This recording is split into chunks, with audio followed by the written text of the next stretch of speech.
బీహార్లో ఓటర్ అధికార్ యాత్ర చేస్తున్నటువంటి రాహుల్ గాంధీకి విచిత్రమైన అనుభవం ఎదురైంది. బైక్ ర్యాలీ జరుగుతున్న ఆ సమయంలో జనంలోంచి ఒక వ్యక్తి దూసుకొచ్చాడు. భద్రతా వలయాన్ని దాటుకుని వచ్చి రాహుల్ గాంధీని కౌగిలించుకున్నాడు. భుజంపై ముద్దు పెట్టాడు. వెంటనే అప్రమత్తమైన భద్రతా అధికారి ఆ ముద్దు పెట్టిన వ్యక్తి చెంప వాయించాడు.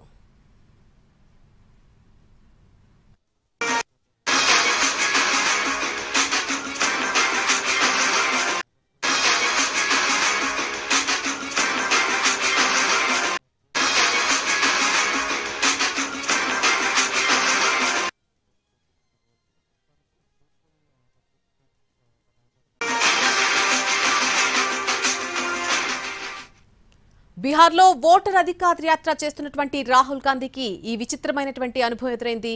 బైక్ ర్యాలీ జరుగుతున్న సమయంలో జనంలోంచి ఒక యువకుడు దూసుకొచ్చాడు. ఆ భద్రతా వలయాన్ని మొత్తం దాటుకుని ముందుకొచ్చి రాహుల్ గాంధీని ఒక్కసారిగా కౌగిలించుకున్నాడు. అలాగే అతని భుజంపై ముద్దు పెట్టాడు. వెంటనే వెనకాల ఉన్నటువంటి భద్రతా అధికారి ముద్దు పెట్టిన వ్యక్తి చెంప వాయించాడు.